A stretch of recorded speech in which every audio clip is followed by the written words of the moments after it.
मित्रों, वैसे तो आपने कई देवी देवताओं के विवाह की कथा सुनी होगी, लेकिन क्या आपने देवी तुलसी और भगवान शालिग्राम के विवाह की कथा सुनी है? और क्या आपको पता है कि माता तुलसी और शालिग्राम जी का विवाह क्यों हुआ? अगर नहीं तो चलिए मिलकर जानते हैं आज की हमारी इस वीडियो में। और मित्रों, ऐसी सभी एक्सक्लूसिव वीडियोस देखने के लिए हमारे चैनल द डिवाइन टेल्स के मेंबर जरूर बने।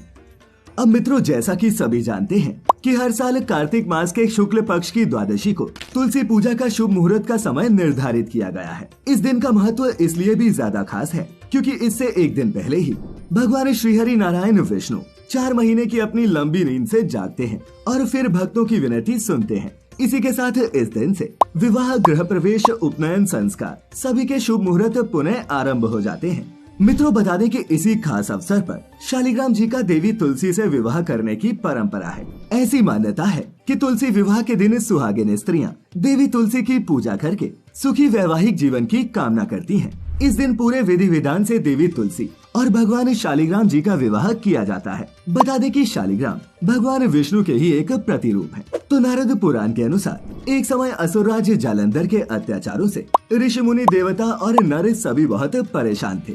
वो बहुत ही पराक्रमी, वीर और क्रूर था और उसकी ताकत के पीछे उसकी पतिव्रत धर्म का पालन करने वाली पत्नी वृंदा के पुण्यों का फल था, जिसके कारण वो कभी हारता नहीं था। उससे परेशान होकर सभी देवतागण भगवान श्रीहरि विष्णु के धाम बैकुंठ गए और प्रभु से उसे दुष्ट को हराने का उपाय पूछने लगे। फिर भगवान विष्णु ने वृंदा का पतिव्रता धर्म तोड़ने का उपाय सोचा। श्रीहरि विष्णु ने जालंधर का रूप धारण किया और वृंदा को स्पर्श कर दिया, जिस कारण वृंदा का पतिव्रत धर्म भंग हो गया और फिर एक भीषण युद्ध में जालंधर मारा गया। अब चूंकि भगवान विष्णु ने छल कर वृंदा को स्पर्श किया था, तो अपने पति के वियोग से दुखी होकर उसने श्रीहरि नारायण को ही श्राप दे दिया कि आपकी पत्नी का भी छल से हरण होगा और आपको भी पत्नी वियोग सहना होगा। ये श्राप देने के बाद वो अपने पति जालंधर के साथ चिता की अग्नि में बैठ गए, जिसकी राख से ही तुलसी का पौधा उत्पन्न हुआ। दूसरी तरफ वृंदा का पतिव्रत धर्म तोड़ने के चलते भगवान विष्णु को भी बहुत ग्लानि हुई।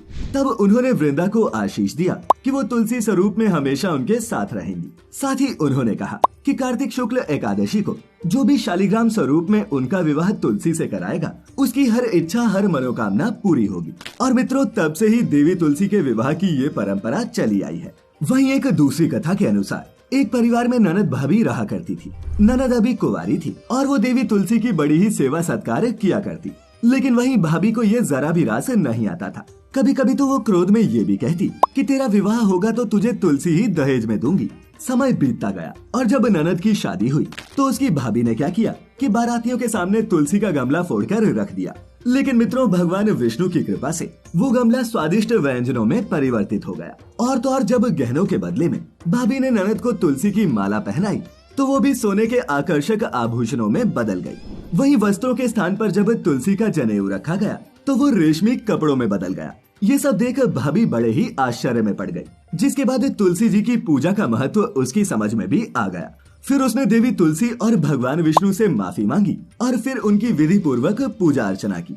इसी के साथ मित्रों, अब आपको ये भी बताते चलते हैं कि किन स्त्रियों को देवी तुलसी की पूजा नहीं करनी चाहिए। अब यहाँ सोचने वाली बात है, क्योंकि देवी तुलसी की पूजा का महत्व सुहागिन स्त्रियों के लिए बहुत है और अगर विवाहित महिलाएं नियमित तुलसी पूजा करती हैं, तो उन्हें बहुत पुण्य मिलता है।